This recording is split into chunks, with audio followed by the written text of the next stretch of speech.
Black propaganda. Black propaganda is a form of propaganda intended to create the impression that it was created by those it is supposed to discredit. Black propaganda contrasts with gray propaganda, which does not identify its source, and white propaganda, which does not disguise its origins at all.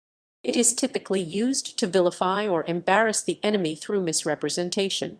The major characteristic of black propaganda is that the audience are not aware that someone is influencing them and do not feel that they are being pushed in a certain direction. Black propaganda purports to emanate from a source other than the true source. This type of propaganda is associated with covert psychological operations. Sometimes the source is concealed or credited to a false authority and spreads lies, fabrications, and deceptions. Black propaganda is the big lie, including all types of creative deceit. Black propaganda relies on the willingness of the receiver to accept the credibility of the source. If the creators or senders of the black propaganda message do not adequately understand their intended audience, the message may be misunderstood, seem suspicious, or fail altogether. Governments conduct black propaganda for a few reasons. By disguising their direct involvement, a government may be more likely to succeed in convincing an otherwise unbelieving target audience. There are also diplomatic reasons behind the use of black propaganda. Black propaganda is necessary to obfuscate a government's involvement in activities that may be detrimental to its foreign policies. In the American Revolution, Benjamin Franklin created and circulated a fake supplement to a Boston newspaper that included letters on Indian atrocities and the treatment of American prisoners. In World War II, British, German black propaganda usually took advantage of European racism and anti-communism. For example, on the night of April 27, 1944, German aircraft under cover of darkness and possibly carrying fake Royal Air Force markings dropped propaganda leaflets on occupied Denmark. These leaflets used the title of Frihedsposten, a genuine Danish underground newspaper, and claimed that the hour of liberation was approaching. They instructed Danes to accept occupation by Russian or specially trained American Negro soldiers until the first disorders resulting from military operations were over. The German Bureau Concordia organization operated several black propaganda radio stations, many of which pretended to broadcast illegally from within the countries they targeted. Pacific Theater. The Tanaka Memorial was a document that described a Japanese plan for world conquest, beginning with the conquest of China. Most historians now believe it was a forgery. The following message was distributed in black propaganda leaflets dropped by the Japanese over the Philippines in World War II. It was designed to turn Filipinos against the United States. Guard against venereal diseases. Lately, there has been a great increase in the number of venereal diseases among our officers and men owing to prolific contacts with Filipino women of dubious character. Due to hard times and stricken conditions brought about by the Japanese occupation of the islands, Filipino women were willing to offer themselves for a small amount of foodstuffs. It is advisable in such cases to take full protective measures by use of condoms, protective medicines, etc. Better still to hold intercourse only with wives, virgins, or women of respectable character. Furthermore, in view of the increase in pro-American leanings, many Filipino women are more than willing to offer themselves to American soldiers, and because Filipinos have no knowledge of hygiene, disease carriers are rampant, and due care must be taken. Cold War black propaganda of the Soviet Union. Prior to and during the Cold War, the Soviet Union used disinformation on multiple occasions. It also employed the technique during the Iranian hostage crisis that took place from 1979 until 1981. For strictly political purposes and to show support for the hostages, Soviet diplomats at the United Nations vocally criticized the taking of the hostages. At this same time, Soviet black radio stations within Iran called the National Voice of Iran openly broadcast strong support for the hostage takers in an effort to increase anti-American sentiment inside Iran. This was a clear use of black propaganda to make anti-American broadcasts appear as if they were originating from Iranian sources. Throughout the Cold War, the Soviet Union effectively used the KGB service of the First Chief Directorate in order to conduct its covert, or black, active measures.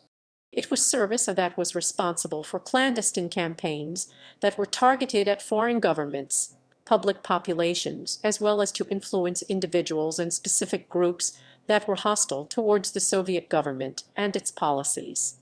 The majority of their operations was actually conducted by other elements and directorates of the KGB.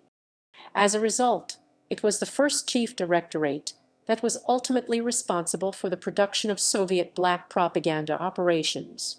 By the 1980s, service consisted of nearly 120 officers whose responsibilities consisted of covert media placements and controlled media to covertly introduce carefully manufactured information, disinformation, and slogans into the areas such as government, media, and religion of their targeted countries, namely the United States.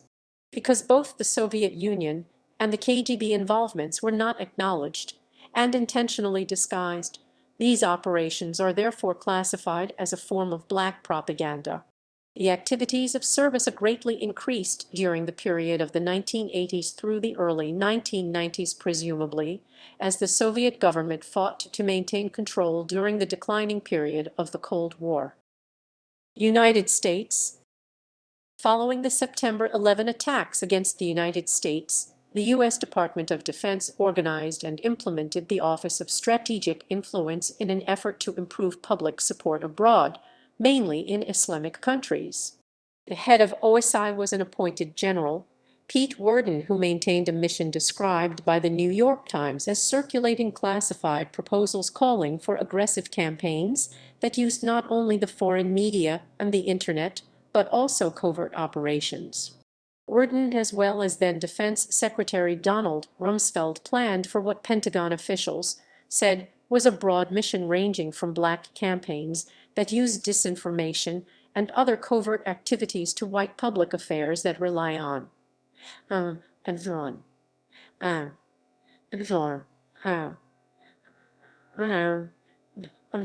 Therefore, OSI operations could include black activities.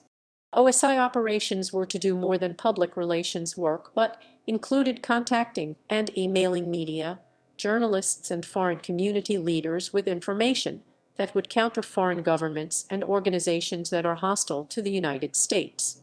In doing so, the emails would be masked by using addresses ending with .com as opposed to using the standard Pentagon address of .mil, and hide any involvement of the U.S. government and the Pentagon. The Pentagon is forbidden to conduct black propaganda operations within the American media, but is not prohibited from conducting these operations against foreign media outlets. The thought of conducting black propaganda operations and utilizing disinformation resulted in harsh criticism for the program that resulted in its closure in 2002. In domestic politics, Australian media.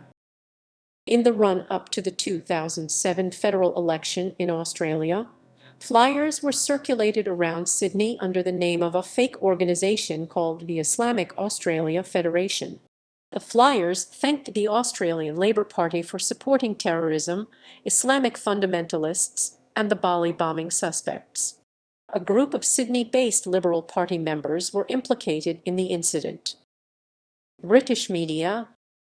In November 1995, a Sunday Telegraph newspaper article alleged Libya's Saif al-Islam Gaddafi Muammar Gaddafi's son was connected to currency counterfeiting.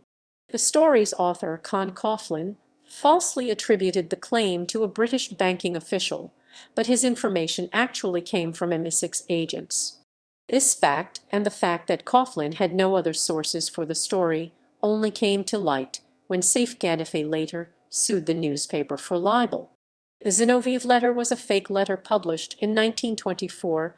It claimed to be a letter from the Comintern President Grigory Zinoviev to the Communist Party of Great Britain. It called on communists to mobilize sympathetic forces in the Labour Party and talked of creating dissent in the British armed forces. The Zenov Letter was instrumental in the Conservative victory in the 1924 general election. The letter seemed authentic at the time, but historians now believe it was a forgery. It called for intensified communist agitation in Britain. Historians now agree that the letter had little impact on the Labour vote, which held up in 1924. However, it aided the Conservative Party in hastening the collapse of the Liberal Party. United States media. In the Rohrbach forgery of 1844, the Chronicle of Ithaca, New York, ran a story. Polk actually benefited from the ploy, as it reflected badly on his opponents when the lie was found out. Afterwards, the term rollback was coined for political dirty tricks. During the 1972 U.S. presidential election, Donald H. Segretti, a political operative for President Richard Nixon's re-election campaign, released a faked letter on Senator Edmund Muskie's letterhead, falsely alleging that Senator Henry Scoop Jackson, against whom Muskie was running for the Democratic Party's nomination, had had an illegitimate. Muskie, who had been considered the frontrunner, lost the nomination to George McGovern, and Nixon was reelected.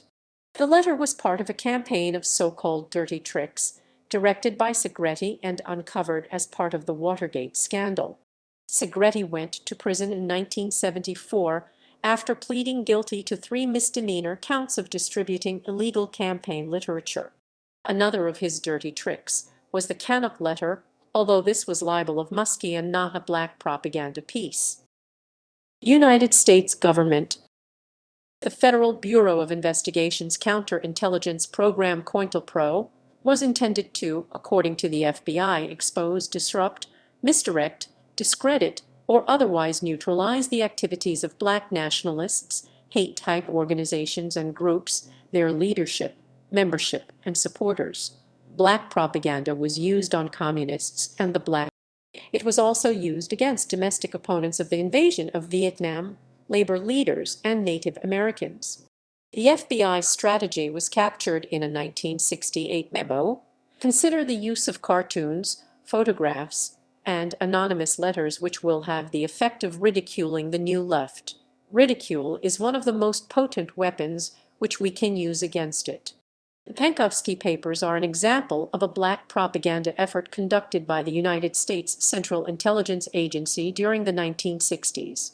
The Pankowski Papers were alleged to have been written by a Soviet GRU defector, Colonel Oleg Pankowski, but were in fact produced by the CIA in an effort to diminish the Soviet Union's credibility at a pivotal time during the Cold War.